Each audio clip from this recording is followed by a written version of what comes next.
Hey guys, Zelonius here. Welcome to another video on the channel. We have a new patch, and with new patches, I bring out new tactics. It depends how much the patch has changed the game, how much I will actually change the tactics, but I always like to introduce you guys to what I think about the new patches and give you updates on the tactics that you guys seem to know and love. This one today is going to be the 4-2-3-1. So a post-patch 4-2-3-1. Now the 4-2-3-1, I always say, it's not my favourite. It's not a formation I love, but it's a formation that's very effective and very good every FIFA. I don't like it as much as some formations because you only get one striker in it. For me, I much prefer build-up when I have at least two strikers or more attacking options in general. But for a lot of people, it's their favourite formation. It's very defensively solid. It's very good at keeping the ball. It's got nice build-up patterns with the four attackers in terms of the three cams and the striker. And it's just a very good balanced formation. And it's going to probably be better on this patch than it was on the last one, because the through balls in terms of the crazy OP ones aren't quite as dominant. And this formation wasn't one that really relied on it. This formation's more one that relies on actual build-up. So I think that will help the 4-2-3-1. If you like these type of videos where I give you tactics, give you advice on the best players on the game, gameplay tips, tutorials, advice when new patches come out, please consider subscribing to the channel. Every day I'm doing at least one, most days 2 videos to help you guys get better at the game. I appreciate the support. Let's get into the actual tactic. So, as with all my tactics, I set up 2 variations. I never really play anything super defensive because I just don't think that works that well on this game. I feel like if you play super negative and defensive, you're leaving yourself open to getting dominated, which just ends up losing a lot of games. So my defensive one is literally just where it is on the game plan. And then my attacking one is just a higher press version, generally speaking. So for my 4-2-3-1, I would start off in this. We can see there the 4-2-3-1. It's just very balanced. In terms of the players you want in this formation, you want your best attacker as the striker. It's a lone striker.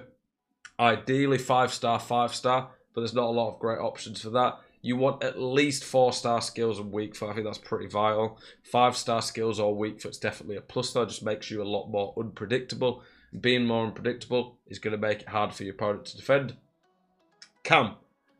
This is probably out of the attack. Well, it is the least important in terms of the actual pace. You don't need a lot of pace on your cam.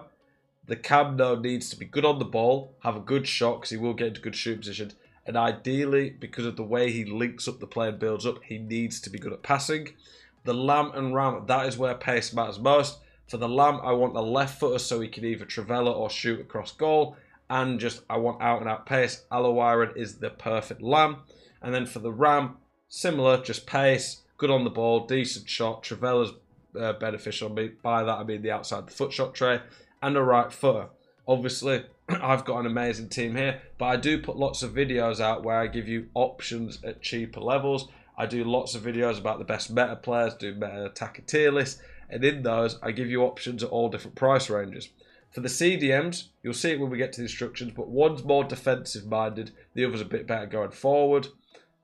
So pick your CDMs accordingly, and for the defense, fast, strong, good at defending, all the standard good stuff.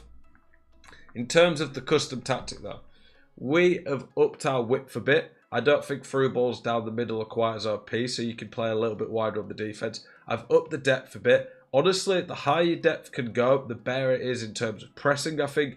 But if you really struggle with through balls, you want to lower the depth to help you deal with it. So it's kind of that how do I phrase it? Like, it's a constant battle of, is the depth high enough to press well? Is it too high that I get done by through balls? For me, I've upped the depth slightly on this patch because I'm not struggling as much with the through balls. Build up play, balanced, chance creation, direct passing. Now, if you've seen my 4-3-3-5 tactic, you'll see that I'm using forward runs. I don't think the 4-2-3-1 suits that. I think you could go balanced in this, but I think the direct passing is very nice with the striker and lamb and ram getting forward. It just pins people back. Players in box we have on 6. I think when you go past 6 to 7, it starts to get a little bit too attacking and leave you a bit vulnerable on the counter attack. For the instructions, I like the striker to stay central. You could go balanced width. I prefer stay central personally. A lot of people though do go balanced. I have the striker on stay forward. I want him to always be there as a counter-attacking threat. I have all of my cams on comeback on defense. This makes this a very hard to break down formation. If your opponent can't counter-attack at pace, they're really going to struggle to break you down because you're just going to have so many men in position. I have the cam on stay on edge of the box just so he can float around, hit long shots, link up the play. I have the 2 outside cams on get into the box. That's very good for cutbacks and crosses. 1 CDM is going to be on cut passing. No, they're both going to be on cut passing lanes, cover centre. Sorry, one's going to be on stay back. That's a more defensive minded one, and one's going to be on balance attack. So like if you had Zidane and Vieira, you'd definitely have Zidane on balance. You'd have Vieira on stay back, for example. And then for all the defenders, we're on stay back. And then for the keeper, comes for crosses, sweeper keeper. I don't know how much this really does in reality, I'm not going to lie.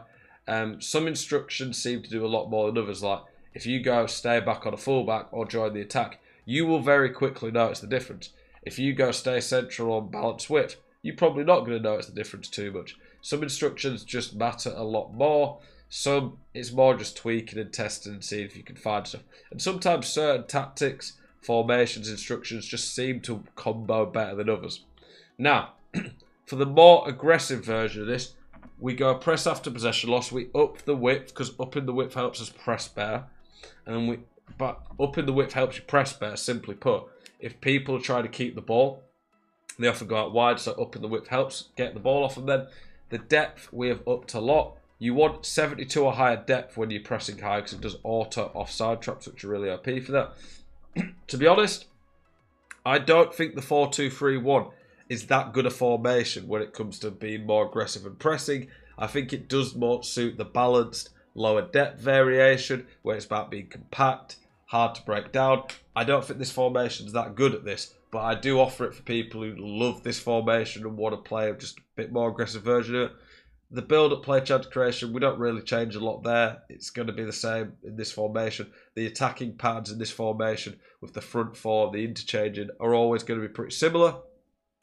For this one here, we have the striker on getting behind because we're trying to win the ball back a little bit more aggressive. We do want him to get behind a bit more. We have left our cams on basic defence support. I used to put comeback on defence still, but we put basic defence so they can come back a bit, but we want to counter-attack a little bit more now that we've upped the press. Balanced on the cam, and then get into the box still on the outside cams. We've got the exact same instructions on our CDMs and our defence. And keeper, you could, if you want, go step up onto the defenders. I don't think this formation really plays well into that, to be honest, but that is options for you guys. I always, when I do my tactics, generally say, this is how I would set it up, but you can tweak it, test different things, and try and change it up a little bit based on how you want to play in your team. Some tactics don't work as well with that. If I'm saying here, go this, and you saying, I want to play 100 depth constant pressure, it's just a different tactic at that point. But you could always tweak it and go 5 players in box if you think it's too attacking, or a bit too defensive, go 7 players in box. Things like that. And if you do change stuff and it works, let me know in the comments. I read every comment. I try and respond to lots. If I don't respond to a comment, don't take it personally. The channel's grown. We do get a lot, but I do try to respond to a lot. I appreciate you guys' support a lot. Hopefully this video has helped you. Hopefully you're enjoying the new patch. I appreciate you guys' support. Keep it spicy. See you guys in the next one. Peace.